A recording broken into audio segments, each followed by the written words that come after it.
My name is Joe Duarte, and I'm the moderator for this session here. I want to introduce you to our panel today, basically it's going to be a panel where we're going to discuss the title of this plenary, I would say, is beyond the basics, complex and creative loops, and other issues. So basically, we're going to be talking about how to be creative with a loop and accessibility design.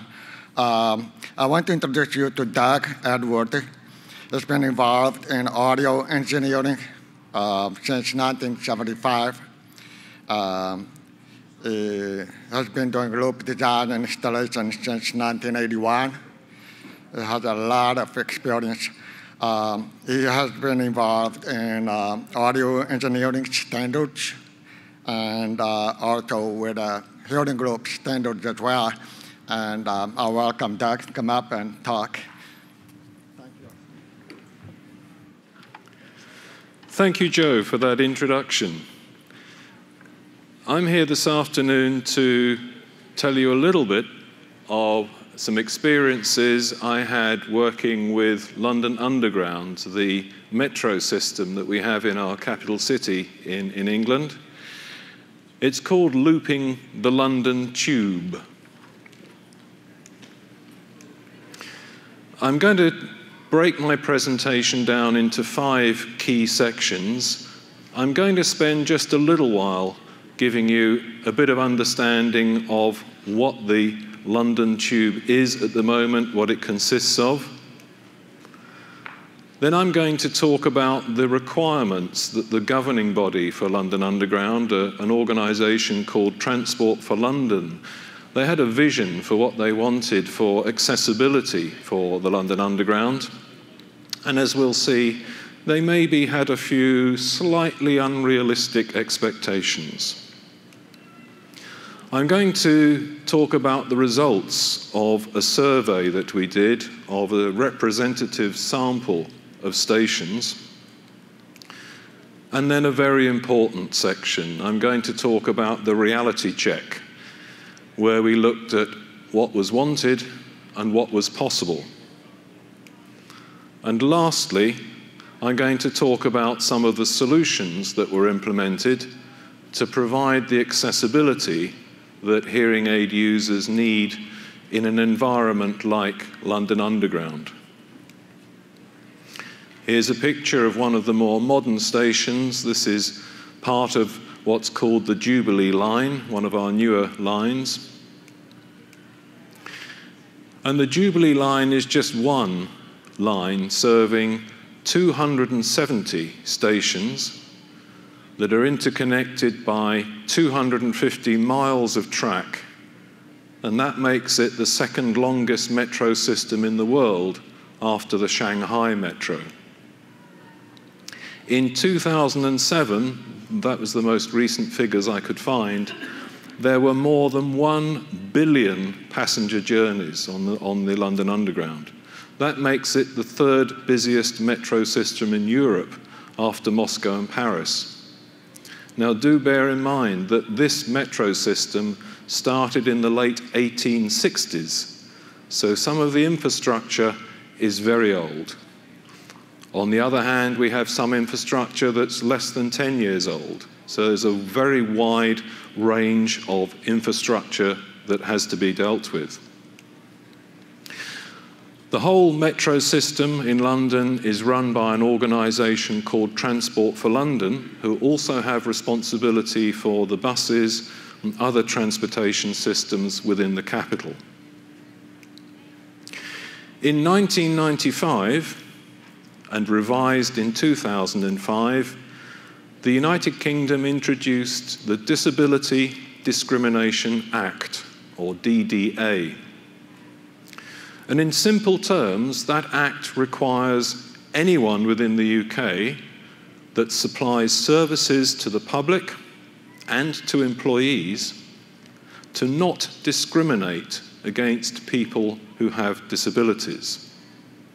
And the requirement of the Act is that the owners or the people running a service must provide additional facilities to help those people with disabilities, and this is the important bit, unless it is unreasonable to do that. In 2010, the DDA was replaced by a new act, Disability and the Equality Act, but it has very similar requirements to the DDA, certainly as far as loop systems are concerned. Transport for London were very keen, of course, to minimise the risk of being sued by people with disabilities. They wanted to minimise the risk of litigation. Now, underground stations are very noisy and reverberant. This is an example of bad acoustics. Thank you. Now, that's an example of a very reverberant space. And Mike Langer's session just now clearly showed us the problems of sound in very reverberant spaces. If you could trigger the right-hand one, this is what it should sound like. Many factors influence speech intelligibility. That was the same message, but recorded under a much less reverberant space. And London Underground, being constructed of steel, of concrete, of tiles, metal sheeting, it is a very reverberant space. Now, the Disability Discrimination Act worried Transport for London, and so they decided that there was a requirement for induction loops, hearing loops, in every public part of the tube. And as I've already described, that's a very, very big space. So, did they really need loops in all parts of the tube? Is that really feasible? Well, when I heard about it, I thought, this is an electric train system. There are very high current power supplies used for the electric traction, for powering the trains. And if there is a high current flowing, that generates a high magnetic field.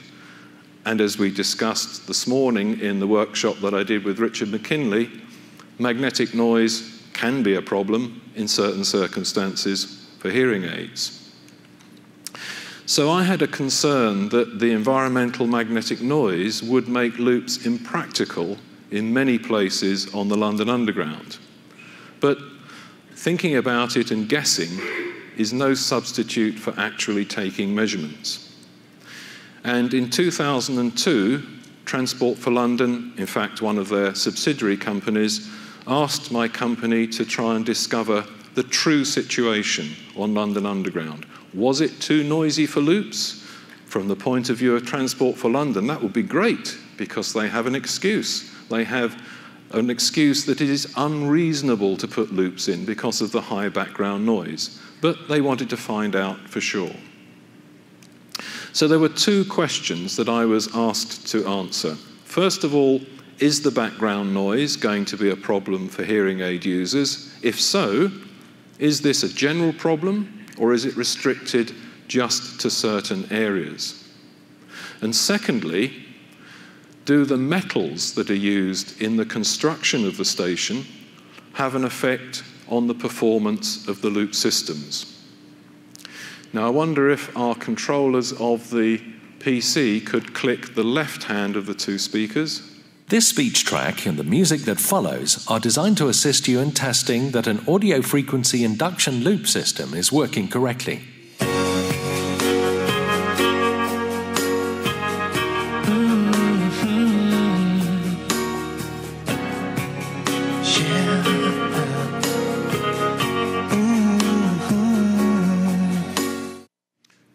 Now, if we had no metal, hopefully we would have a signal a little bit like that. Not quite as good, because that's a full frequency signal, not the slightly restricted one that we have with a loop system. But if metal is present, then that nice sound that you've just heard will sound like this. This speech track and the music that follows are designed to assist you in testing that an audio frequency induction loop system is working correctly.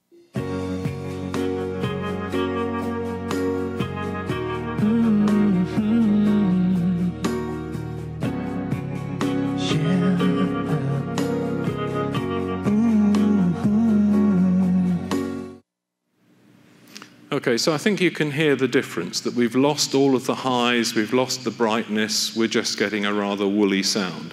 And that's the effect that metal can have on an induction loop system. It's not insurmountable, but it's a problem unless you know how to deal with it. So if the metal used in the station constructions has a really bad effect on loop systems, and if the background magnetic noise is going to be a problem, does that really make loop systems impractical? And would it be unreasonable to expect loops to be installed? So we decided to conduct a survey to find out. We did a survey of 7 different stations. Examples were chosen of deep tunnel stations. We have some tunnels that are 100 feet underground, partially covered stations, and stations that are on the surface, they're not underground at all. And we looked in various areas, the ticket halls, the routeways between the ticket halls and the platforms themselves. We conducted a magnetic noise survey to measure the magnetic noise and listen to it, and we installed temporary loop installations and measured them to see what effect the metal in the buildings was having on the loop systems. To conduct the noise survey, we used calibrated handheld loop field strength meters, and we took the measurements during normal working hours. Now, in doing that, we could assume that virtually all electrical equipment that would normally be used would be energized and it would be running, so it would be producing a magnetic field. And we measured the vertical field, that's the field that we expect the telecoils to respond to, at the heights from the floor that the hearing aids would be expected to be.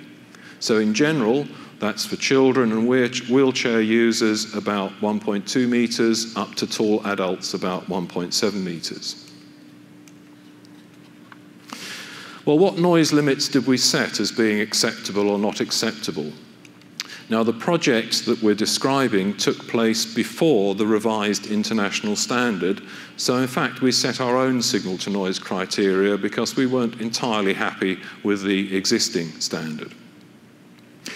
We chose signal-to-noise ratios greater than 42 dB to be ideal. The user is unlikely to notice interference.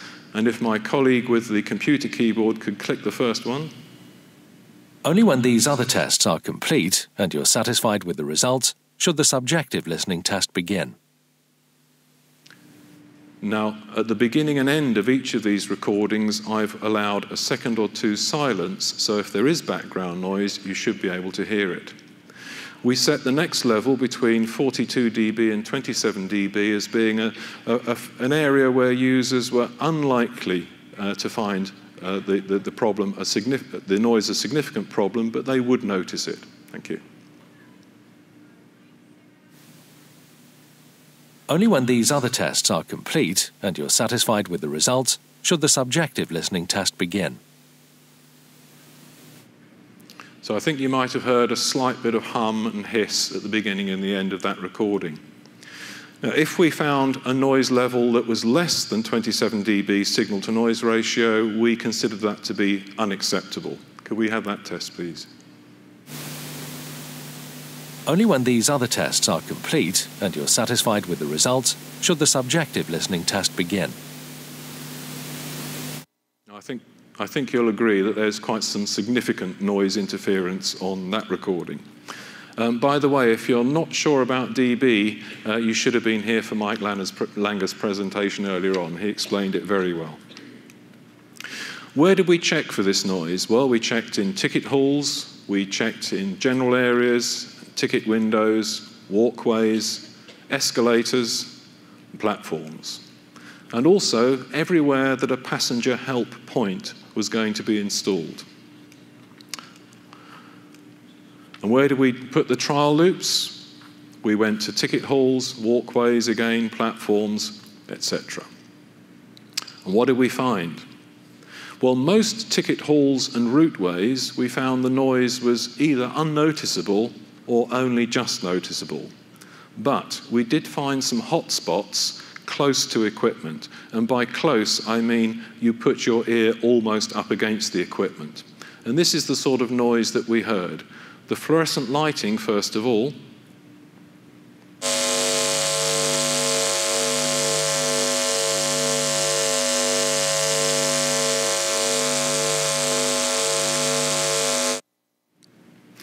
And there are also on London Underground things called electronic whiteboards. These are used for traffic information, information about delays, information about trains not running.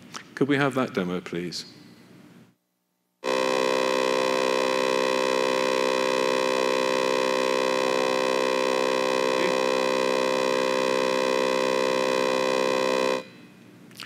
And lastly, we measured or recorded the sound close to visual display units at ticket windows. And this is the sort of noise that you might have heard had you gone up to one of these ticket windows back in 2002.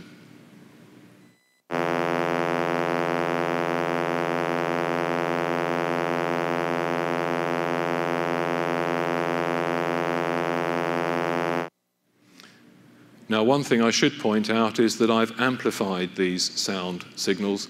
They're not the real sound level. The real sound level was substantially lower than that. But if I'd played them back at the real level, you might not have heard them. On platforms, the magnetic noise that we heard was mainly from the traction supply and from the signalling equipment. And it varied from being just noticeable in some locations to very severe interference in others. Basically, the closer you got to the platform edge, the higher the level of the background magnetic noise became. Could I have the first sample, please? This is a test announcement. Testing 1, 2, 3, 4, 5. 5, 4, 3, 2, 1. Thank you. And there you heard the voice of a very obliging ticket office lady.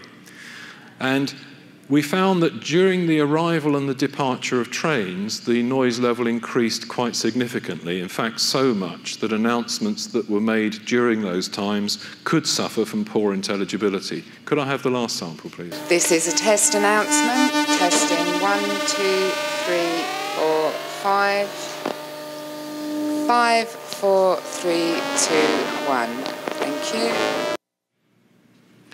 But that noise is only there as the train arrives and as the train leaves.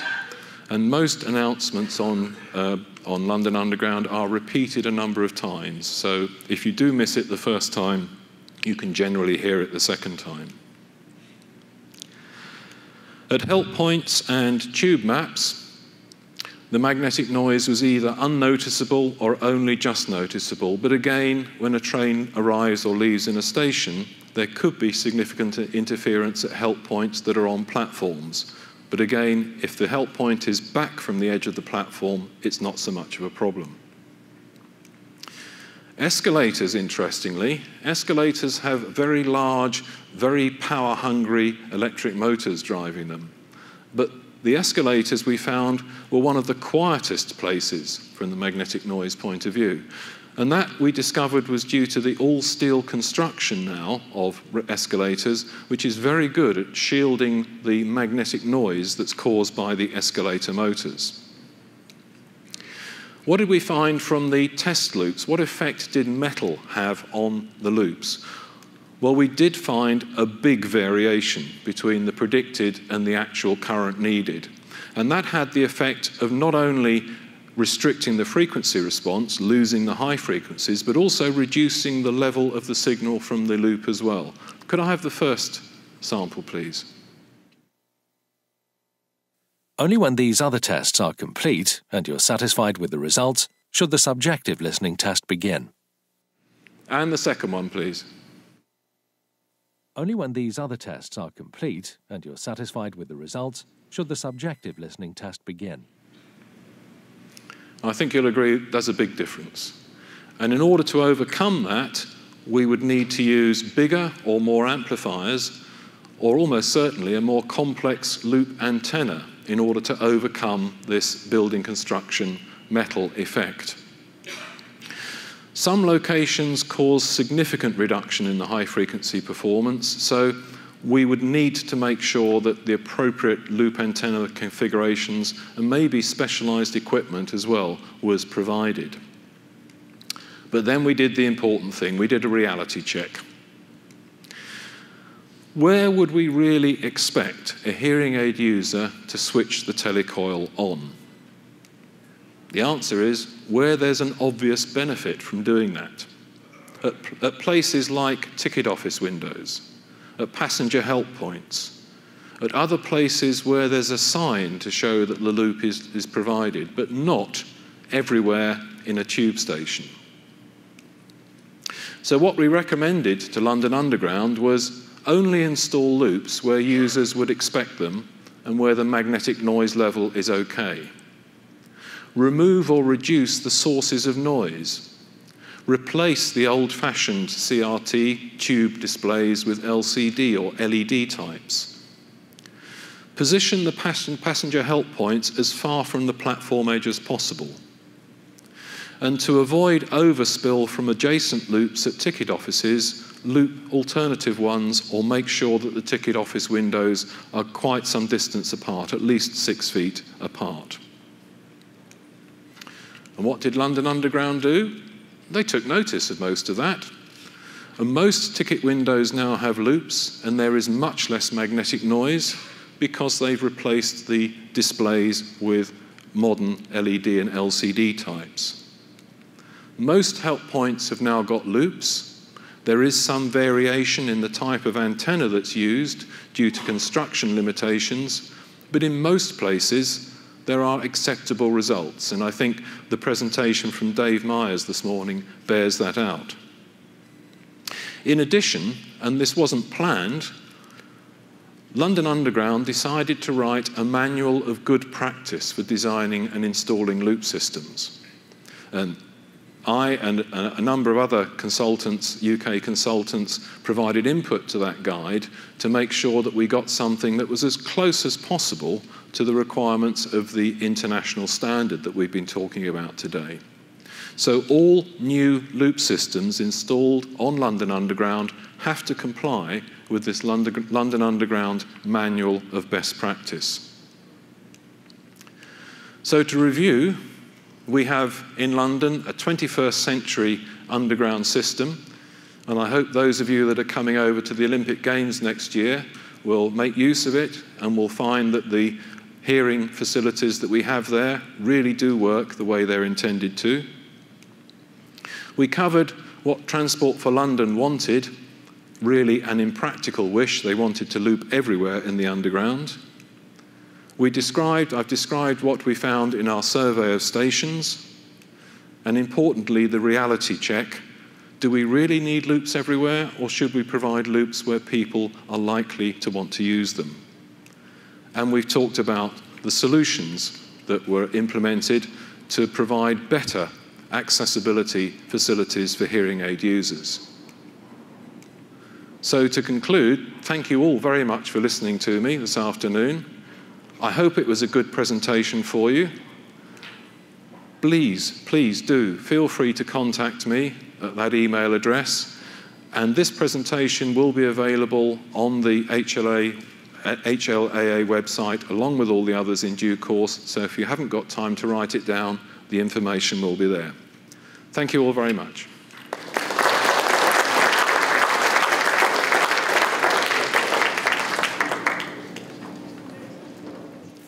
Okay, we'll move on to our next presenter. It's Todd Berry. Todd holds an electrical and sound system design certifications. He has done hundreds of loop systems installations. He has installed those loops in all types of facilities, both small and large venues. And Todd, please come on over. Hello, everyone. How are you today? Good. I appreciate the opportunity to come and talk to you today, and I had a note. Oh, yeah, there it is. Too many pockets. Anyway, I appreciate the opportunity to come talk to you today about the design and installation we did for the Breslin Center. I have two goals for the presentation that I'm going to give you. I should tell you right away that I am not an engineer, okay? Now that may be bad for some of you and good for others, I don't know. My role at Hearing Loop Systems is as the marketing and sales. So you won't get a real high-tech, but I try to put some pretty pictures together, okay? So my two goals today for you are really two things I want you to take from this. I want you to have a better understanding of what a company like mine goes through to do an installation in a venue such as this, a large venue. We have also done systems in airports, which are rival this size of an installation as well, and that's kind of what we specialize in. But to give you an idea of what really happens and what we go through to do that installation. So as you're talking to people in your communities, or if you're an installer looking potentially to get involved with installing loops, to give you a little insight as to what it might take you to do an installation like this. The other one, and for a lot of you, especially those of you with the HLAA, is to lend some credibility. When you're meeting with people in your community, your theaters, your stadiums, that you have a piece of a literature or you have an example that lends credibility when you're talking to people. David Myers, I don't know where he is now, but he was more than gracious and has written some very good articles. And I know several of you have visited our booth and have taken a copy of the article for this, and I hope that everyone uses it. It can be a great credibility piece when people say to you, well, what's all this looping about and where do we do loops? And when you can hand them a facility like this and say this place has a loop, it provides instant credibility. So please use those. If you did not get one, we have a few left. You've all done very good of cleaning us out of almost all of our literature this week, so I appreciate that. We don't have to carry it back with us, but I want to make sure that you have some. So stop by our booth and we can get your name and take care of that. The Breslin Center. No one's disputed me on this yet, so I'm going to continue to make the claim until someone does, but we believe it's the largest fixed seating, the key there is fixed seating area loop system in the United States currently. The project, going back to the beginning, the Breslin Center in Michigan State actually opened in 1989, and at that time it was a $43 million facility. We did not install the loop at this time. We just recently completed this installation last fall, prior to the basketball season. The facility is not only used for basketball, but it's also used for student commencement, concerts they have in there, trade shows, conventions, and they also use it as a community room for people within the community of Lansing. Total seating for a basketball game. This does not include seating that would normally be on the floor or on the basketball floor arena. It can seat more for that, but for a basketball game, it's 14,759, and it's on 3 levels. There is a concourse level that provides, and I'll show you some pictures in a minute, mid-level concourse that provides access to both the mezzanine and the main seating areas. And this concourse level is not looped. We did not loop the concourse, just the seating areas. Some of this was done for, I've talked to many of you over several years, and even on the computer sometimes, and I've heard concerns about telephone access in dealing with loop systems, of having to be able to have a place to talk on your telephone and not be interrupted when the loop system comes on by having both signals in your hearing aids through your T-coil. We felt this provided that buffer zone, so if you had to take a phone call, which most people wouldn't be able to hear a phone call in a loud basketball arena anyway, but you can go to the concourse and use your T-coil on your telephone freely there. There are 9 rows of telescoping bleachers that surround the basketball floor. If you're a basketball fan or a Michigan State fan, do we have any Michigan State? I should have asked that right away. You see all my slides are in green. So if you're from Michigan State or a graduate there, you know, I put the green slide up there for you. But the 9 rows of bleachers, I think they refer to as the is zone. This is where the crazy students are making a lot of noise and enjoying themselves. But that's in those 9 rows of bleachers. So the loop system covers the 12,200 seats that are in the mezzanine and main arena levels. Those bleachers I spoke of are not looped. There's a picture of the outside of the facility. I told you I'd show you some cool pictures. And this is a picture of the inside. And here you'll see the mezzanine level up above, the main level, both accessible from that concourse level, and then the bleacher level, the retractable bleachers that are down on the main floor down below. Here you have an overview. Hopefully you can understand what you're looking at. Looking at, from the top down, a graphic view of the arena. The areas that are shown in red are actually the loops. And on this main level, and hopefully you can see the red parts are the areas that are looped, and each one of those are actually separate loop systems. So on the main seating level, there are actually 8 separate loop systems that are all driven by a different or separate amplifier. So each loop system is amplified separately. If you look at the shape of those loops, you'll see a very they're narrow but yet long. To keep the audio level constant, the dB, the decibel level, as you've heard Doug and others speak about, equal across the seating areas, we have to maintain a certain loop width. If the loop becomes too wide, you have an audio dip in the middle of the loop, and which could be a substantially lower in level in your hearing aids. So the loop widths will remain fairly narrow. However, based on the size of the amplifier and the gauge of the wire that we use, we can actually make the loops much longer. So that's why you see those long and skinny loops. Of course, any sound, the loop systems were actually connected to the main speaker system, which, by the way, at this point, when we put the loops in, was under renovation. So they were doing some work on the audio system.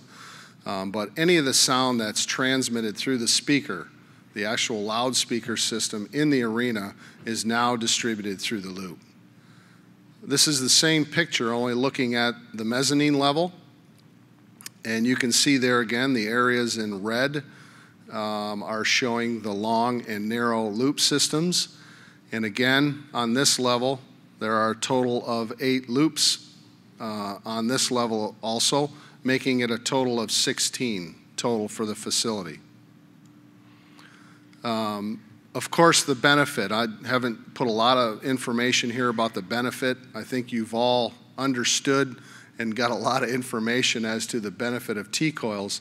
But when we talk about an arena like this, if you've been to a basketball game, the background noise and crowd noise is unbelievable, okay? To be able to hear in an environment like that can be extremely difficult.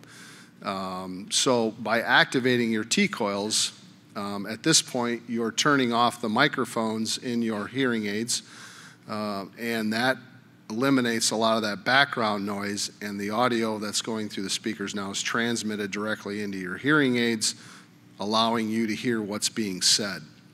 The other part about this facility is just how large and how vast it is.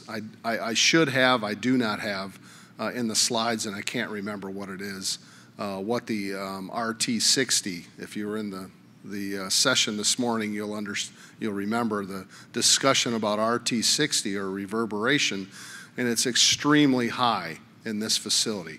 Even a facility like this that has what they would call good acoustics, it's still the vastness of the space just is limited. The RT60 can be very high. So along with that crowd noise, the RT60 creates a very difficult listening environment. Again, the floor bleachers that are shown there are not currently looped. That doesn't mean that we won't loop them. At this time, they're not. We have done loops in retractable bleachers. It's a little tricky to get the wire when the bleachers fold up, but at this point, they are not done. And Bill Hopp, who is my associate that I'll introduce you to later, he may have some information on if there's a plan to do that or not. So here's a cross-section of the seating area. You're looking at this from the side. The green is the chairs, and that red line that you're seeing is actually the loop system, and there was several, because of the building and it was an existing space and the amount of wire and where we had to put them, we feel we've gotten pretty good at over the years of finding ways to put loop wires in and still make it look good. Our goal at Hearing Loop Systems is to put a system in that most people don't even know that's there. We want to make it invisible. So we put a lot of time and effort into finding creative ways to install the loops. That red line represents the loop, and in this case, it's not the only way we did it, but a good part of it. This building is constructed a lot of precast concrete. So those are large concrete sections that are manufactured off-site and then put together like a big Lincoln logs, really. They're stacked together. So what we found is a way, in this example, that the loop wire was actually installed to the underside of the precast concrete, and we secured that with the little picture on the right inside a surface raceway, or in a lot of cases, we actually concealed the wire into expansion joints with caulk. Here's two photographs. This is standing on the mezzanine, looking up. And the top photograph on the left there, you'll see that's the mezzanine level from the underside. And the picture below is just simply a close-up showing that precast concrete, and you can see the gaps that exist between the two pieces of concrete sections that were set in place. And this allowed us to have a pathway for the loop wire. Here's a picture of a gentleman sitting in a chair, and if you look underneath his seat, you'll see a strip of white just underneath his seat. There's a loop wire there, and it's concealed into the caulk joint. Below is actually somebody's finger stuck into the caulk joint of the precast concrete of that same groove where we installed the raceway, and that's where it was secured in that particular place. The college was very concerned that once we put this system in the venue that it is, you have to make sure you're putting something in that's not going to be disturbed. If this was a house of worship, you're not too concerned about people messing around with stuff within a sanctuary. But when you're in a college arena like this, you know, it never knows what someone's going to reach under their seat and grab a hold of. You know, what's this? Oh, that's just our loop wire. Don't worry about it, you know. So we had to be very conscious that this was a permanently installed thing, something that we were not going to have to provide a lot of maintenance for. Here's the loop sign. We have you'll see it right above the waste receptacle there. These are at every entrance on the concourse that goes into the building. Here's a close-up of that sign. And they also had, which you can't see, but it also includes Braille underneath the sign. With 16 loop systems, that means that there's a lot of amplifiers. We have 2 locations where we had loop amplifiers, and here's a picture of those amplifiers and how they were installed at 2 different opposite ends, actually, of the arena. As I said before, just to kind of recap a couple things, the concourses are not looped to provide telephone access for T-coil users. And as Doug said too, we're looking to loop areas that really, where it's really needed, okay? Communicating on the concourse level through a loop just was not a high priority. Just to give you a few, we're a design build company, so we do both the design and the installation. And this, I guess, is a lot for the loop installers or those that are looking to get into installing loops. This project required us to do over 100 hours of on-site examination. I could tell by Doug's slides that he probably went way over that amount based on the amount of time he did. The difference is he gets paid for that, I don't. So just to know that there's just a lot of work. The examination, and Doug touched on it, so I'm not going to, but the amount of testing, looking at the facility, and testing for loops and metal loss and the noise, there's a lot of it that goes into this. And that was all done and engineered prior to us being awarded the project. The installation took over 800 man-hours. 95% of that was installing wires. I don't think we ever used a ladder. Everything was done with a lot of lifts. There's a lot of difficult places to get to, which required an awful lot of time. Over 16,000 feet, almost 3 miles or over 3 miles of loop wire was installed. So it took some time.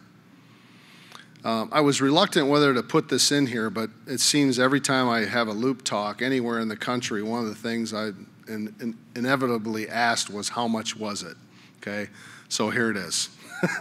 The installation for this was at about $120,000 to install this loop.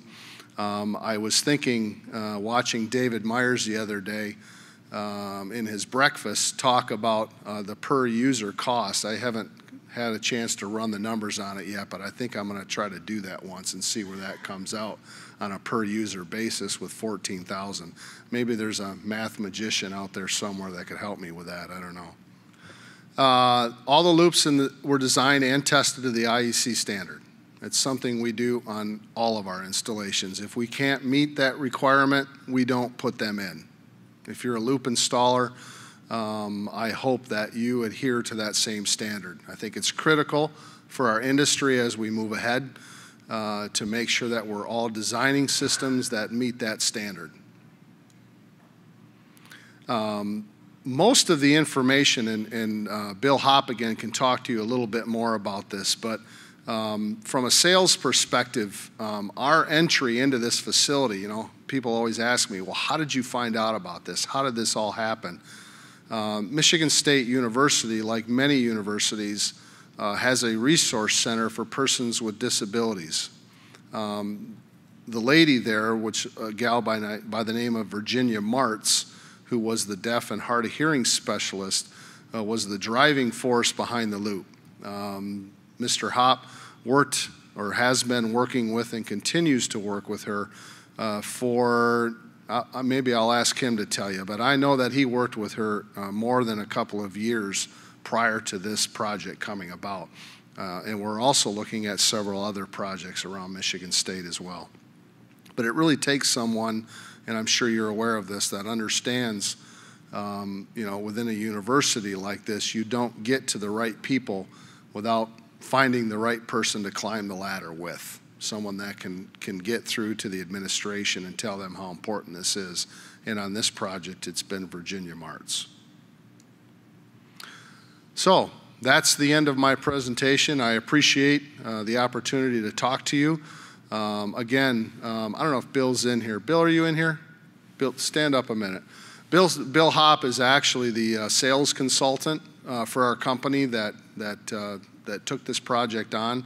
And if you want some more information, you can see he or I. And our website there is on the bottom. And feel free to join us or check out our website if you want additional information. Thank you.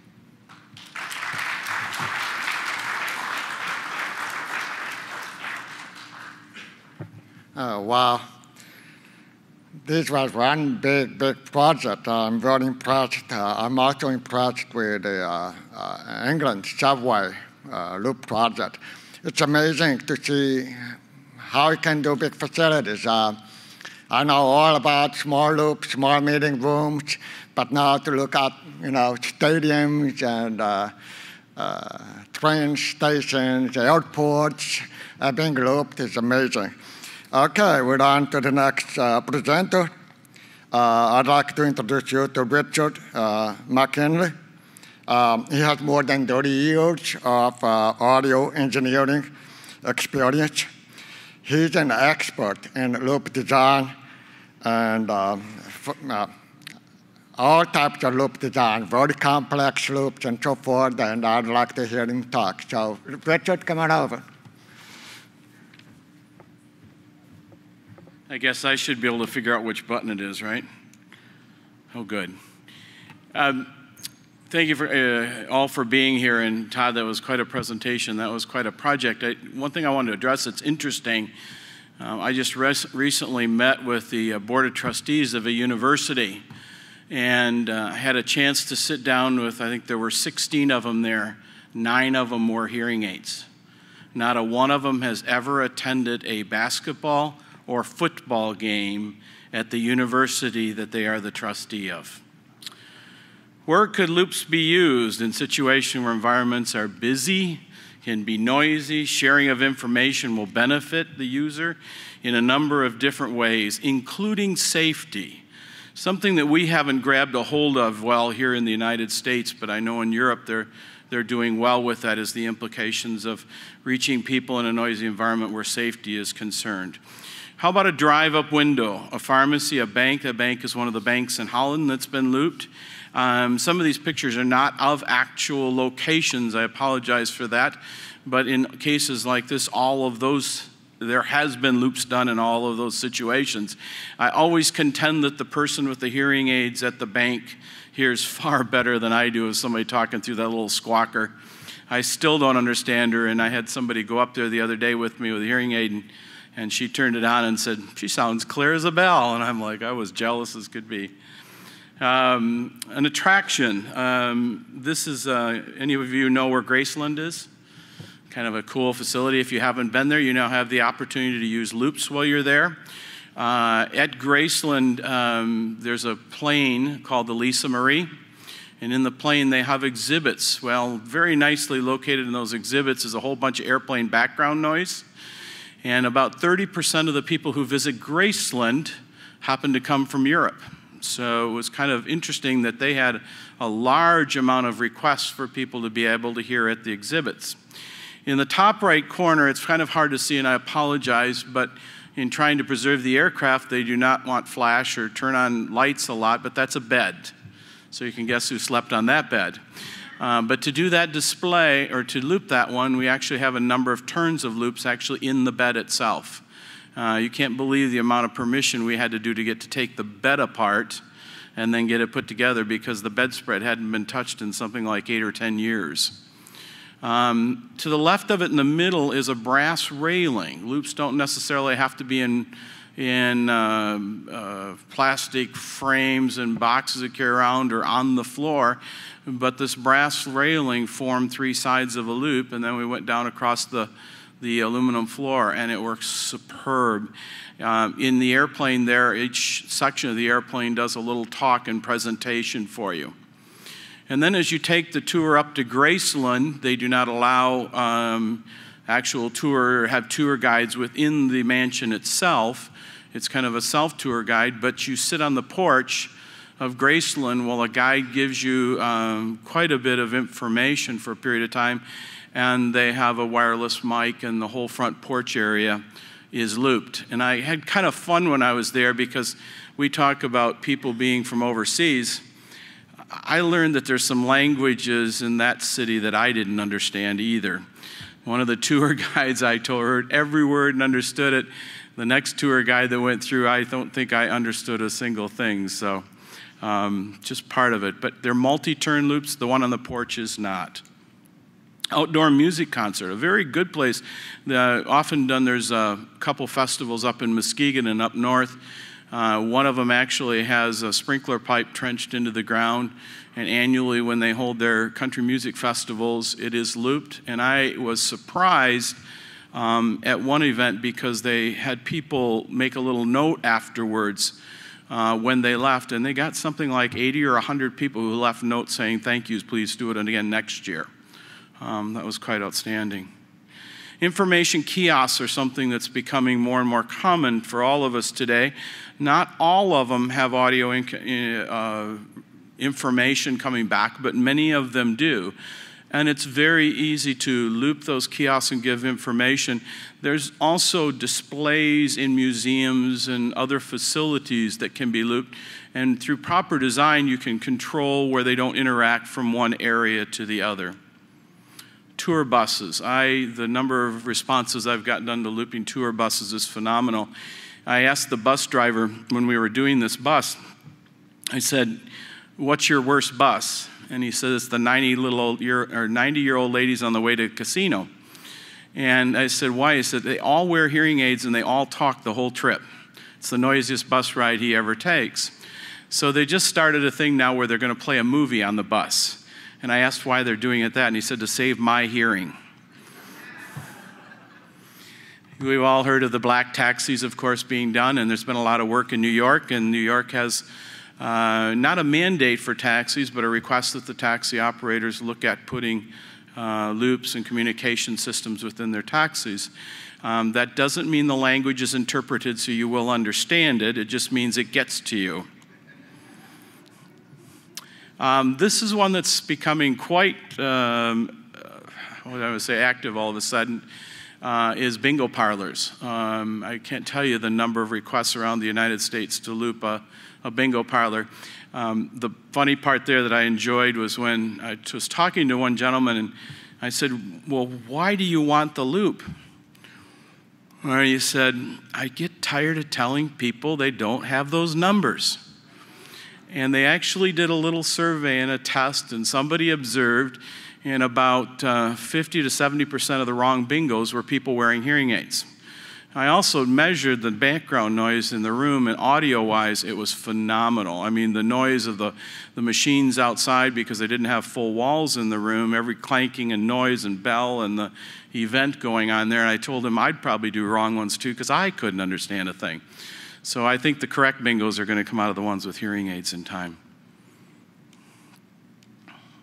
This was a fun one. A young lady in our region had severe hearing loss, had a cochlear, and her dad happened to be a tennis coach, and she loved to play tennis. And he wanted to communicate with her while she was out practicing, and he was her personal coach. I understand she went on to play in college. I never followed it much after that. And I haven't seen her dad because they actually moved to another city. You know, you move out of Michigan to get work, that kind of thing. But he was doing coaching for her. They would not allow her to use the loop, however, during a match. I thought that was an interesting one. It took them almost half a year to determine whether, and we fought it because we said, I'll tell you, there's a lot of mothers and fathers who reach their kids during a tennis match with the voice and the volume they can get out. Why can't we let him communicate with her? But there is something in some of the game codes in certain states that you cannot use assistive devices to help improve a player's ability. So that one I don't think we've totally given up on. I think that the AD that was involved in this one has decided that that's something they're going to continue to work on, because somebody with quote unquote, and I hate this word, normal hearing, has the ability to hear somebody yelling at them. So why not have somebody who has a cochlear or a hearing aid not have the ability? Why do loops not work after the installation? I'm going to do a little shift here in a minute. My session has kind of two parts in it. The first part was some unique installations that you may not have thought about. But the other one is kind of to address something that we're seeing happening, and hopefully in the near future we'll have some answers to it. Why do they not work after installation is complete and certified? I'm just going to give you a couple of reasons we want in. One, the loop driver's not powered up. And why it's not powered up, somebody decided, ooh, I don't know what that is, I'll turn the power off. Somebody turned something off they shouldn't have. Who knows? I don't have that answer, but you do find that. Loop cable's unplugged. A lot of times when equipment's put in the equipment rack, if it's not properly bonded in the rack, somebody else will get in there and decide they're the engineers. They'll start fiddling around and pull the cables out. So we also recommend using latching connectors on the back of amplifiers. The audio feed is missing or disconnected. Those are some of the reasons they don't work. Therefore, there is a need for loop monitoring. There's a number of benefits to it, and that's where I'm going with this section. One of them is, as you can see the sign up in the top right done by Lou Touchette's son. It says the loop is on, and it can be put up and connected to an amplifier. When an amplifier turns on, the light comes on. Good piece of equipment. It does tell you that there is a loop and the loop is working to some degree. It does not necessarily tell you yet that current is going through the loop or it's not unplugged or something like that's not occurring. I've seen it where a loop meter has been glued onto the back wall of a facility and everybody goes in and sits down. They kind of look back to see the bouncing lights going up and down the meter and consider that their monitoring source. Or I've seen it where a control room exists and somebody will mount a loop meter or a loop receiver on a wall and take the feed and run it back to a control room. So they call it the loop feedback speaker, so which I thought is kind of interesting. So those are different ways I have seen it being done today. But I want to talk about a future thing. We're getting a number of requests from universities, colleges, and large venue facilities. If some facility like this would do it, to look at devices that monitor speech in versus loop power output and give a constant go, no, go. So somewhere back in a control room or a monitoring facility, somebody would know that sound and speech is going on in this room and that the loop was or wasn't working. And hopefully eventually it'll be on an online web page. You would even be able to possibly go onto your church or your house of worship website and look and see if that particular facility, if it was working and functioning before you even go there. In colleges, it's been requested by a number of them. There's a number of colleges in our area where, I don't know the exact number, but 20 to 30 classrooms in each of the colleges are looped. So something we're hoping to get to in the future is the ability to monitor the loops, indicate, get them taken care of if there's an issue before you get there and you wish to use them. So just to review, loops are not just for meeting rooms or houses of worship. It often takes some planning and theory to make them work well, and there are some definitely unique ways to do it. Too often we say hearing assist won't work there. Don't give up. There's often a way to find that you can do that. We tend to think of loops for groups, but what about the hearing aid wearer who might be a public safety officer, emergency technician? We often need to also think about the loop from the user standpoint or the employee or the staff member doing the job. Emergency technicians, parts counter. We have a situation where a gentleman severely lost his hearing and he was the parts person in a car dealership. And the microphone sits out by the repair people and the loop is inside with him because he was going and getting the wrong parts all day long because they'd rattle off these 16 numbers and he got about half of them right, and he contends that saved his job because now he's going and getting the right parts. A judge, we've looped a number of courtrooms, and we've actually looped a number of courtrooms where it's the judge's bench was the whole reason that the room was looped. They do find in some cases in the law that it's a good thing to hear what's going on in the courtroom. I won't go there. Waitresses is an interesting job. We think it's bad, or we think it's difficult sometimes to hear them in environments. Imagine some of the noise levels of some of these restaurants, and you are a waitress and you need to take orders. I actually saw one, the little M, I can't remember 300 mic or something. I was in a situation where somebody had a Williams Pocket Talker and they had the mic and were taking orders in the restaurant, and I thought that was quite a unique application. A mechanic who will work in a noisy environment where communication is critical and safety can take place. There's always things like elevators, all those. So we don't need to overlook the applications. Sometimes it can be critical to a person's job and maintain their way of life. Hearing loss is not always when you're young. Sometimes it's when older, sometimes due to medication, diseases, all sorts of things. And trying to keep people, we had a conference we recently gave with a gentleman who was a teacher and was teaching in the junior high, had a 40 or 50 dB hearing loss in about 30 days and went from being able to teach his class to not be able to do a thing. And we've now gone in and looped his classroom, we call it backwards. And luckily the kids liked him because they don't all yell in the microphone at the same time, and they've been very favorable to him, and so far it's worked out extremely well. Thank you very much.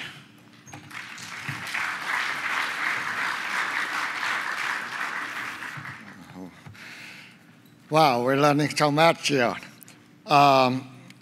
I wanted to tell you that if any of you are installers or you want to get involved in installing loop systems, Richard gives training classes on how to design loops and how to install them properly. So see Richard about his classes. He does them all over the US. So that's a little bit of information for you. Now I'd like to introduce you to Paul Ingebrigtsen.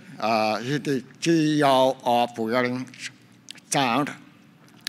I've known Paul for over 20 years since I got involved in assistive technology, and he has been involved in every aspect of assistive listening systems, and the design and the manufacturing of all types of assistive devices. He's not only an expert on audio loop systems, but he's also an expert on FM, assistive listening, and also infrared systems. So, Paul, come on over.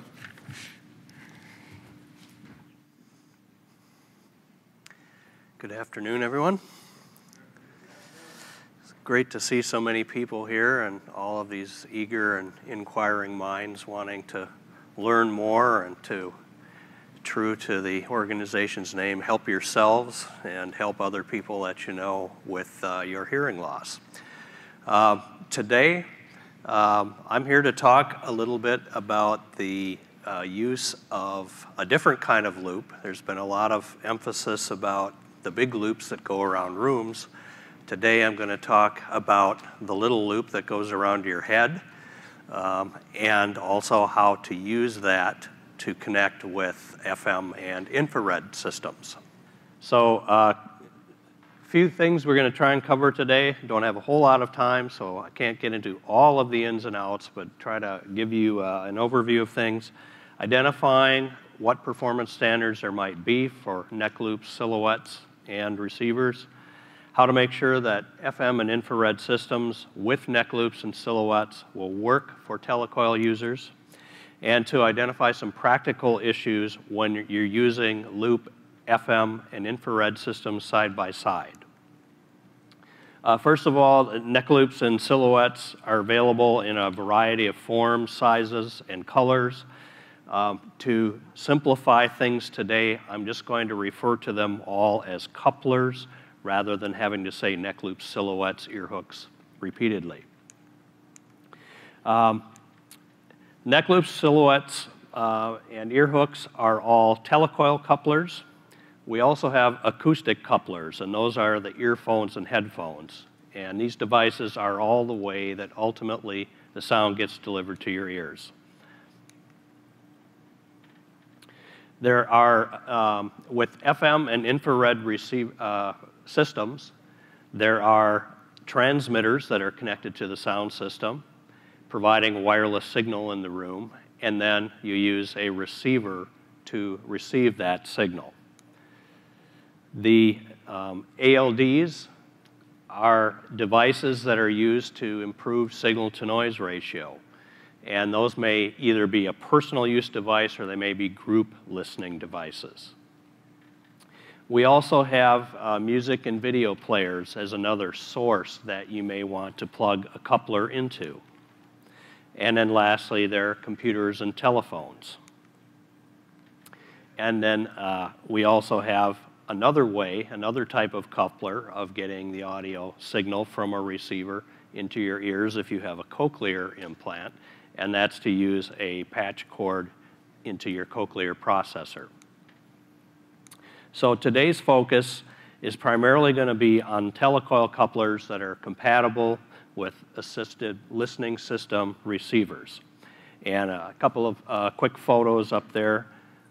We have passive type neck loops that are powered by the device you plug it into. There are powered neck loops that actually have a battery and an amplifier inside, and those are used with devices that may not have enough output to drive the neck loop. And then there are also a fairly recent class of neck loops that are Bluetooth neck loops that are making use of a Bluetooth connection between the neck loop amplifier and various devices like cell phones and computers and MP3 players that have the capability of producing a Bluetooth signal. So one of the questions that has come up is, are there any kind of performance standards for couplers? And what might those be? A number of ideas will tie together here that you've seen in other seminars.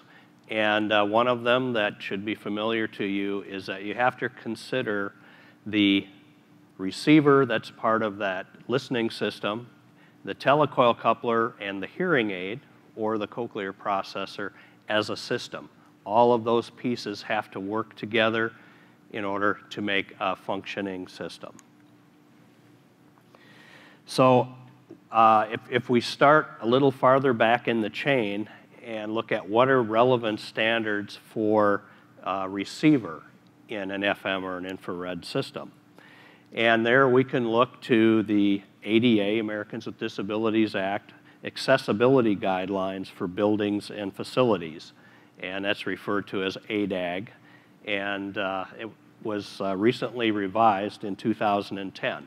I won't go through all of the requirements that are in there because we don't have time for that today, but I tried to pick out the ones that would be most relevant for our topic here today. So the portion of the ADAG guidelines that we'll refer to is Section 706, and this refers to all assistive listening systems technologies that are used in assembly areas. And the guidelines do recognize that there are multiple kinds of systems that could be in use, including induction loops, FM, and infrared systems. So some applicable standards for receivers. One of the changes in the ADAG guidelines is that they now require receivers to be hearing aid compatible. Isn't that interesting that for all these years that there have been these systems in existence that only in the last year did they get around to adding that small part about being hearing aid compatible. They also provide that 25% or a minimum of 2 receivers must be hearing aid compatible through the provision of neck loops. And again, the guidelines are specific. They say neck loops, but they mean couplers. So that also includes silhouettes and the ear hooks. This also allows for receivers to have built-in neck loops. And there are some styles of receivers that are built this way, where they're made to hang around the neck, and the neck loop is actually integrated into the receiver. The other 75% of the receivers are provided for non-hearing aid wearers. And a lot of our focus here is on hearing aid users and T-coil users, but we also have to remember most people that have hearing loss don't wear hearing aids. And we have to provide some means for them to hear the signal from any type of listening system. So for them, we have the other types of couplers, the earphones, headphones, and patch cords. If we take a look at Section 706, this was touched on earlier in the technical presentation. They do define a sound pressure level output for a receiver. And repeating that information here, 110 decibel minimum and 118 decibel maximum acoustic output. There's quite a bit of variability there, and when we're talking about an acoustic measurement, it's important to recognize that that final acoustic output depends on the earphone or headphone that you plug into the device. Different earphones and headphones have different sensitivities and output levels. So typically, when you look at a specification from a manufacturer, that will refer to a specific model of earphone or headphone that that manufacturer provides. If you plug something else in, you will get a different result. The ADAG specification defines this sound pressure level, but they don't provide a precise way of measuring it.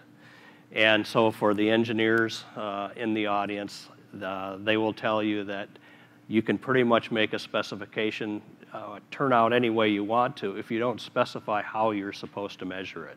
So again, kind of a soft spot in these regulations. If you're trying to use the regulation and a certain set of specifications for different products from different manufacturers, you are not assured that you will get a consistent result because they don't define exactly how it's supposed to be measured. They do not specify an electrical or magnetic output for couplers. So they say 25% of the receivers have to have neck loops, but they don't say what that output level is supposed to be. 706.2 speaks to the jacks that are on receivers. It calls for a 3.5 millimeter mono phone jack. And I think all of you have played around enough with equipment that you can tell the difference when you look at a plug. Does it have the one black band or two black bands on it? That tells you whether you have a mono or a stereo plug. Some receivers have mono-only jacks, some have stereo jacks, and some are designed that they will accept either mono or stereo. And I think the recent practice last few years for most manufacturers is that the receivers will accept either or. So are there international standards for neck loops and couplers? A number of times you've seen this IEC standard that exists for room size induction loops mentioned. And we can use that same standard as a guidance for neck loops and silhouettes. Magnetic output standards, the 0 dB reference is 400 milliamps per meter field strength. Hearing aid T-coil standards, there's been a lot of work in that area, and ultimately what they're trying to design to now is an expected field strength. So if they can expect that most loops are going to produce this consistent signal level, then the hearing aid designers can anticipate that type of signal level and try to design their telecoil circuits around that standardized level. Some important things to remember with loops that have a bearing on using couplers. Distance greatly reduces the field strength. There's a mathematical formula here. The magnetic field strength varies by the inverse cube of distance. So trying to say that in English, if you have twice the distance from the source of the magnetic signal, you have 1/8 the field strength, the magnetic field strength. So the thing to keep in mind there is that field strength falls off quite rapidly with distance. So when you look at using a neck loop, you're not measuring right at the neck loop. What you want to be doing is measuring up at ear level where your hearing aids are, and you need to have a suitable magnetic field at ear level. This distance can vary by a person's height. If you have, say, a child compared to a 6'8" adult or a 5'4" adult, the length, the distance between the ears and the top of the shoulders where the neck loop is can vary. The silhouettes you want to measure near their surface. And those are a little more forgiving because they are in very close proximity to the telecoil and the hearing aid. So you don't have as much variation in that magnetic field. And consequently, you also don't have to put as much power into a silhouette as you do around a neck loop. So if silhouettes and ear hooks have all of these advantages, why would you bother with a neck loop? Well, a neck loop has the biggest advantage of you don't have the wire between your ear and the device that you're using. The neck loop gives you the wire around your neck, and you don't have to have the wire between your ear and the receiver. So also we talked about performance standards with loop systems and with the ADAG guidelines that referred to clipping, and you saw demonstrations of what clipping sounds like.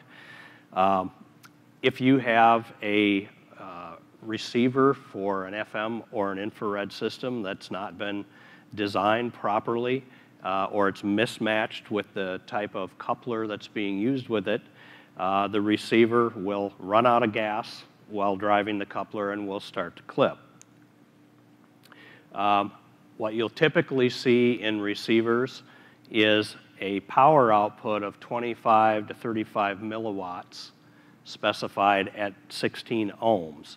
And that's typically what you need to see in order to provide an adequate magnetic signal for a coupler. You can maximize the performance of the system by taking some care in designing an efficient coupler to make sure that you get the best magnetic signal for minimum power input. And that's just simply the definition of efficiency here. We're maximizing magnetic output for a given electrical input. Now, magnetic field strength in a coupler depends on the electrical current that's going through the coupler and the number of turns in the coupler. You can have two possibilities, basically, if you want to increase the magnetic field strength. You can either have more turns for a given current level, or you can have more current for one turn in a loop. In neck loop type device and some of the other silhouettes, a small transformer is used that helps match the amplifier output impedance to the very low loop wire impedance. And then that maximizes the energy conversion from electrical to magnetic signal. If we look at what might be some minimum specifications, if we look at a coupler, what do we want to see? We want to see at least that 400 milliamp per meter field strength at head level. And to pick a reference point with a 25 milliwatt input at 16 ohms. That's kind of a minimum standard. If you can produce a greater field at lower power, that's good. If you need more power to produce that type of level, then you can expect that battery life will suffer on receivers. Couplers that have higher magnetic output are desirable. And why would we say that? Because unlike with a room loop, once you establish your magnetic field strength level in a room loop, it's set there. With a coupler or a neck loop, you have a volume control. So you can turn that magnetic signal up or down if you need to. So if your hearing aid, if you're noticing distortion, you're overloading your hearing aid, you can dial down the volume on the receiver to reduce that magnetic output. So this provides some margin of error for different size and shape of people, the different models of hearing aids, orientation of T-coils, sensitivity of T-coils, and so on. So it's nice to have a little bit of margin of safety in there by being able to produce a higher signal level than this minimum amount, and then having that ability to turn it up or down if you need to. The other way to ensure that you're getting good performance out of a system is to, if you, wherever possible, use a coupler from the same manufacturer that's producing the receiver. And for installations that are out there with FM and infrared systems, many of them have receivers, but they don't have neck loops. And that's something where all of you can help by educating those facilities, by requesting neck loops, and letting them know that this is what you need to make that final link into your hearing aid. We also had some demonstrations of the differences in frequency response in various systems, the differences in frequency response between well-designed loop systems and not so well-designed loop systems. One thing to keep in mind is that the FM and infrared systems are capable of wider frequency response overall than a loop system. As an example here, the FM and infrared systems generally can produce a frequency response of 25 hertz to 15 kilohertz. Compare that to a loop system with 100 hertz to 5 kilohertz as a typical specification. That doesn't mean you necessarily can or should use that all of the time. Many of the FM and infrared systems use low frequency roll-offs to reduce that low frequency content that often may just be contributing noise, things like ventilation noise, heating and air conditioning, could even be traffic rumble outside. So it's a situation where just because the system can pass those low frequencies doesn't necessarily mean that you should. The high frequency capability can be helpful, and these systems also often provide a high frequency boost. Normally you can adjust that at the transmit end.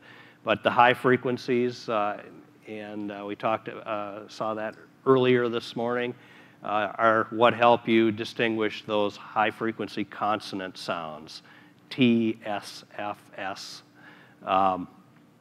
So where we can provide those higher frequency sounds, we do try to provide that. And this is where it's important that your audiologists have your hearing aid set up to properly utilize the telecoil and to provide as much high frequency content as your hearing aid system is able to provide.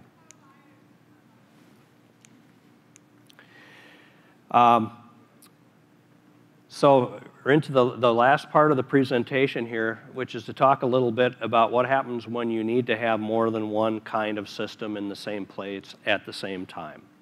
And there are circumstances where that comes about, and that is kind of a topic in itself, so I'm not going to go into detail of all of the circumstances where you might have to make those kinds of choices. But in many cases, you will be going into a facility where there's a pre-existing FM or infrared system with receivers. We talked about some locations where there's magnetic interference that precludes the system from being used, so they might have to use a different technology. The building configuration, some of the very large areas, we saw a great example of how an auditorium, a stadium, was looped here. In some cases, their budget may not allow that type of an installation. Where we have many adjacent rooms, cinemas and courtrooms are other places where they tend to use infrared systems because they stay confined in the room. And then probably one of the biggest situations that comes up where you have to resort to other technologies is when multiple channels are needed. If we were doing this presentation here and we were in Bergen, Norway next year enjoying a presentation there, if you had someone making a presentation in another language, you might need to listen to an interpreter to hear what they were saying and understand what they were saying. Well, if we want to have accessibility for everyone, regardless of the language that they're listening to, then we need an alternate strategy for how we do that.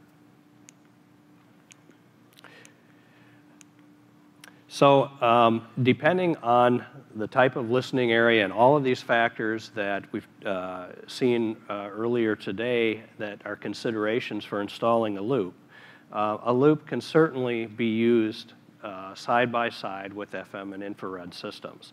And in fact, we were doing that at the big conference meetings earlier in the week. So a loop can cover all or part of the same listening area that's using an infrared or an FM system. One of the things that you want to avoid doing, if you can, is using an FM or an infrared receiver with a neck loop if you're already inside a room loop. First of all, you don't really need to do that. The room loop will work directly with your telecoil.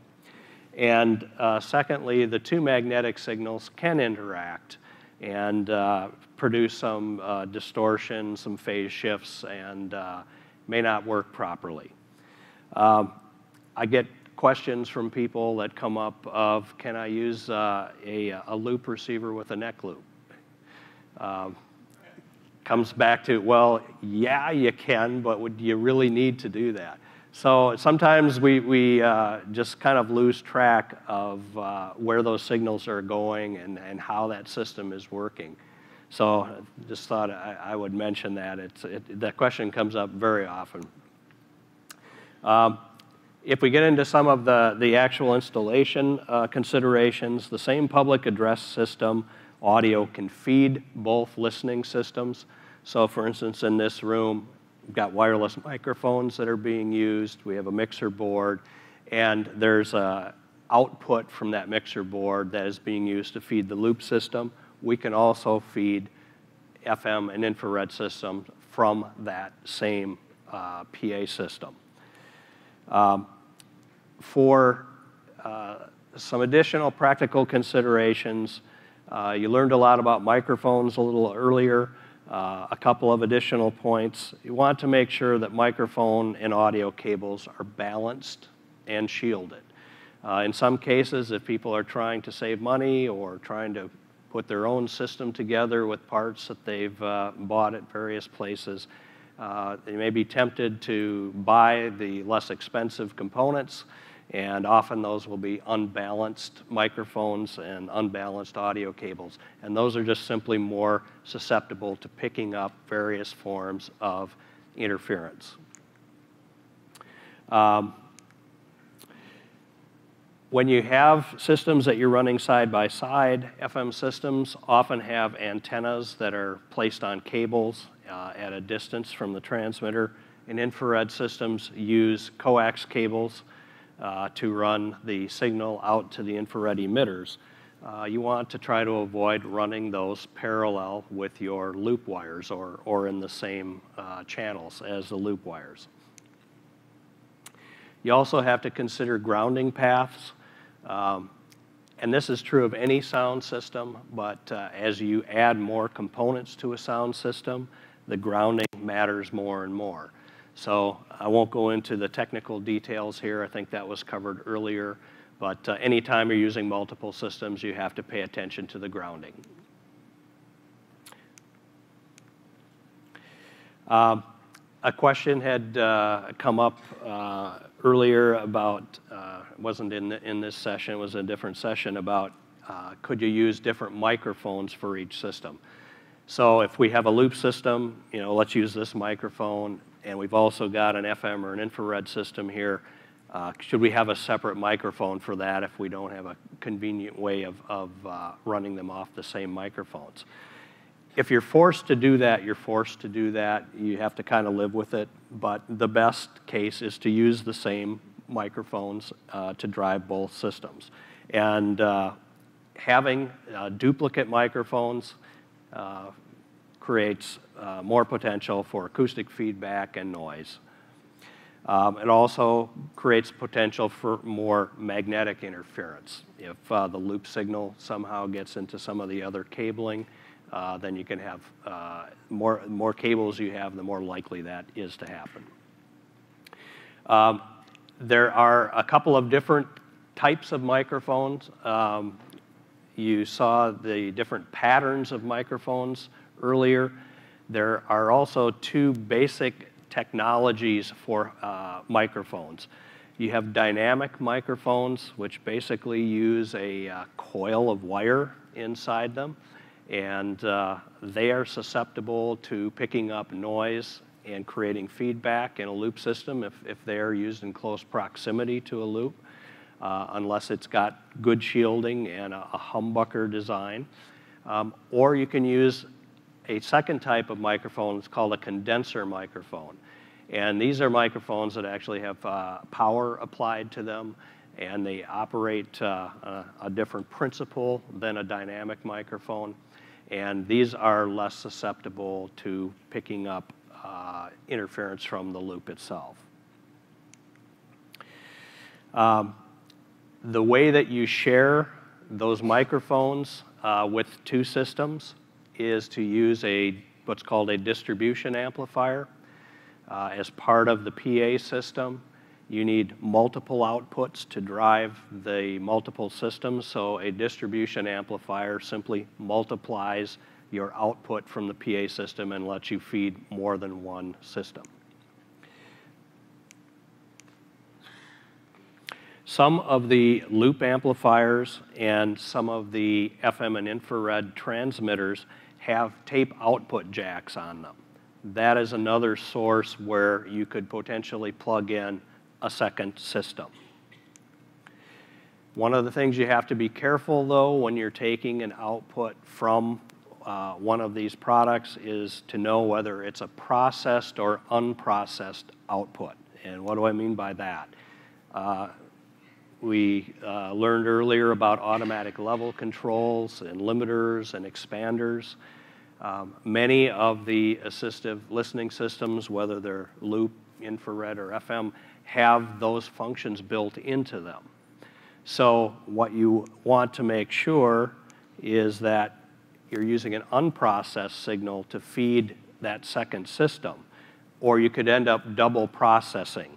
And when you put these different processors in series with each other, you can get some very unpredictable and unlistenable results.